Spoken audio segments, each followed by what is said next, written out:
como é que a medicina estará sendo praticada daqui a 10 anos?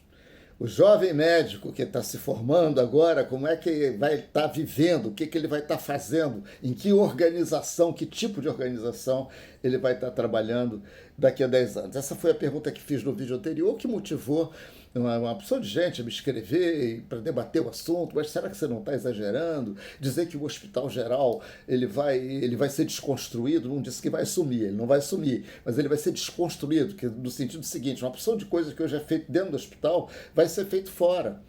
Isso é uma coisa que nós podemos afirmar simplesmente estudando os padrões da evolução em outros setores da economia.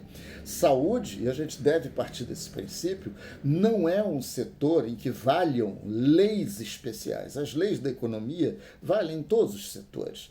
Então é por isso que a gente, na inovação sistemática, pode descobrir certos padrões, desvendar, identificar padrões e fazer certas afirmações. Quando a coisa amadurece do ponto que está a indústria da saúde hoje, a gente pode afirmar que vai haver a desconstrução. Então, eu vou tentar elaborar um pouquinho esse tema da desconstrução do hospital, das operadoras, enfim, mas é importante lembrar, antes de começarmos, o que leva a essa dificuldade da inovação surgir dentro das estruturas existentes. Isso também não é novidade nenhuma para quem estuda inovação. Tá? A maior parte das inovações que mudam os setores, elas acontecem a partir de gente de fora do setor, de empreendedores, gente que não tem passado a preservar.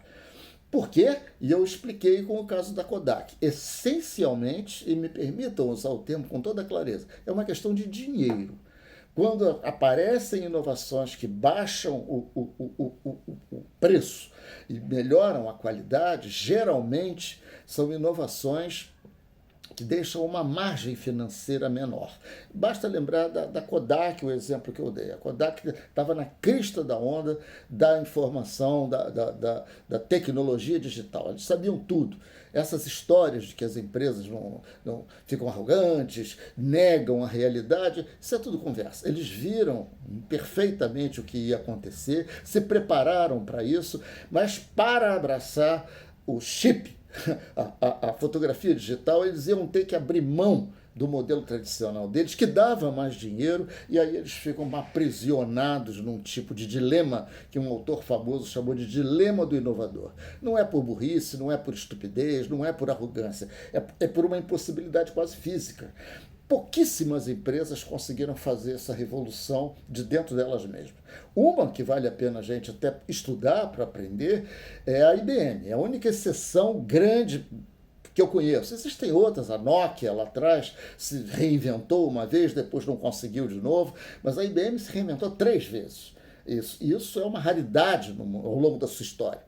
Uma empresa de mais de 100 anos, que começou lá com tabuladores mecânicos para processamento de informação em empresa, folha de pessoal, coisas, calculadoras mecânicas, depois foi passando para estágios subsequentes de sofisticação tecnológica, dominou a indústria de computador grande, né, dos anos 50 em diante, só dava IBM, né, aqueles grandes equipamentos que as empresas utilizavam, as universidades utilizavam, eu cheguei a utilizar lá nos anos 70 na faculdade, só dava IBM. IBM dominava o mercado de computador grande marcas, IBM 360, era tudo deles. Eles tinham 90% do mercado era da IBM, 70% dos lucros. Havia outros players, Burroughs, Control Data, acho que Nixdorf, uma outra NCL, mas não chegavam nem a incomodar. Era IBM era sinônimo de computação. Quando surgiu o computador pessoal,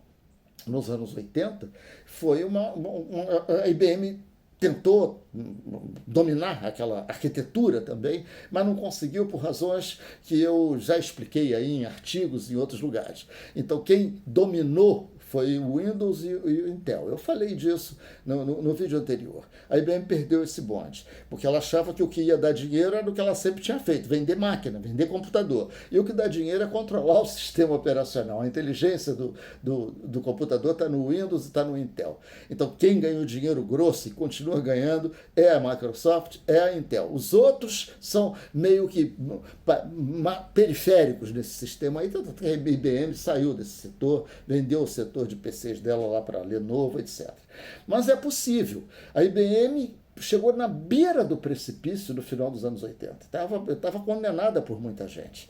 Mas ela realmente conseguiu se reinventar. Tinha perdido o bonde do PC, então estava perdendo dinheiro, tendo prejuízo, e ela conseguiu entrar noutra. Ela virou uma empresa que é mais de consultoria do que de venda de equipamento, mais de software do que de hardware. Mas não é software de programa de computador, é de entendimento de negócio e de formulação de soluções de negócios para empresas, essencialmente para empresas. Se a gente pensar bem, foi isso que ela sempre fez. É uma empresa que sempre usou tecnologia para resolver problemas empresariais. Quando era o computador grandão, ela usava o computador grandão. Quando mudou para o pequeno, ela perdeu o bonde, mas continuou com um belo entendimento das necessidades dos negócios, e aí ela se posicionou quase como uma consultoria, que é o que ela é hoje, as margens grandes, o dinheiro foi preservado em grande medida, e ela conseguiu. Mas é o exemplo que eu posso dar assim com a maior tranquilidade é essa. Se for ver outros, a indústria automobilística teve que se reinventar por causa da Toyota e tal, mas houve injeção de dinheiro do governo, por exemplo, houve certo protecionismo. A gente está tentando falar de uma coisa que surge da competição pura. Uma tendência que leva a gente a afirmar isso que eu estou afirmando é o que a gente chama de descentralização. Né? Aquilo que era centralizado tende a descentralizar se a informação flui. Isso é, se o cliente pode decidir o que ele quer. Antigamente a gente ia no fotógrafo. Hoje a fotografia vem até a gente. Antigamente a gente ia no computador, como eu já falei. Né? Tinha o prédio do computador. Tinha o centro de processamento de dados. Né? Hoje o computador está na sua mão. E é melhor do que aquele, é mais rápido do que aquele que eu usei há tantos anos atrás. A gente ia no centro de reprografia tirar uma cópia xerox, a gente tinha que ir a um supermercado, a gente tinha que ir, sei lá, passar um fax, são coisas desse tipo. Todas essas ferramentas convergeram para a nossa mão. A gente, a partir de tecnologias novas, a gente consegue ter cinema em casa, fazer compra em casa, a gente consegue ter tudo em casa. Quer dizer, o que era centralizado, a gente tinha de ir a um lugar, agora descentralizou. Muito bem, essa tendência é fortíssima em saúde. É uma das razões que a gente afirma, pelas quais a gente pode afirmar que o Hospital Geral vai ser desconstruído. Vai haver uma série de serviços que não estarão dentro de hospitais, ambulatórios, serviços de radiologia, alguns afirmam até, mesmo coisas altamente especializadas, como UTIs, por exemplo, não precisarão estar dentro de hospitais, elas estarão distribuídas, haverá gente especializada só nisso, que venderá esse serviço. Então, todos esses serviços serão coordenados pelas plataformas digitais que eu falei, que vão, então, vender os planos de saúde do futuro, baseados na informação. A mesma ideia de sempre. Tem gente que quer uma coisa, eu, você, queremos segurança com relação à nossa saúde, algum imprevisto. Tem gente que tem infraestrutura para oferecer aquilo. Vai surgir um terceiro que vai se basear na minha informação, na sua informação, na informação médica do mercado e vai colocar um em contato com o outro, sem necessidade de maiores intermediários nisso daí. Por isso que a operadora perde um pouco o sentido nisso, né? Não há necessidade disso se ela não agregar algum tipo de valor. Agora, eu queria finalizar respondendo a uma pergunta também que me foi feita, no sentido seguinte, mas por que os próprios hospitais, já sabendo disso que você está falando, Clemente, não sou eu que falo, aliás, isso é um consenso da literatura, de quem pesquisa, de quem faz esse tipo de estudo que eu faço, os hospitais, as operadoras, isso é, aqueles que estão aí hoje não têm condição de fazer, de produzir essa transformação. Já expliquei porque isso é difícil por causa das margens, essencialmente, o acionista não deixa. O dono da empresa que se acostumou com o dinheirão, ele não quer mudar para o modelo que implica num dinheirinho, mas não é impossível. A gente já falou no caso da IBM, não é esperável, não é o mais provável, mas pode acontecer. Para isso acontecer, as empresas que estão aí teriam que assumir hoje já a liderança em certos processos. Por exemplo, essa coisa de propagar a informação, de liberar a informação sobre os desfechos que produzem para os seus pacientes. Que essa coisa, esse fato, é que faz os usuários poderem escolher este ou aquele prestador de qualquer coisa. Isso não tem nada a ver com saúde. Isso é assim em todo lugar. É por isso que descentraliza.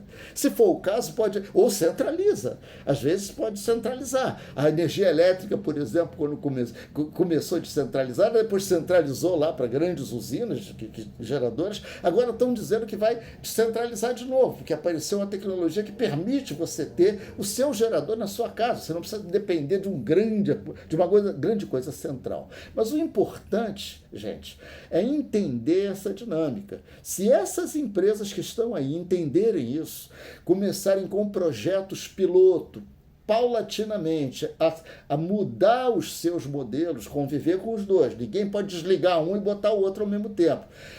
Pode dar certo, mas isso depende essencialmente de liderança, de líderes que corram riscos, que saibam que é arriscado e banquem esse risco. Por isso que é mais fácil aparecer esse tipo de personagem de fora da empresa, porque ele não tem o risco que o de dentro tem. Eu vou voltar a isso, muito obrigado. Curte lá o vídeo, bota lá o sininho, aquela marca para te receber os avisos, e a gente vai continuar com isso. Um abraço.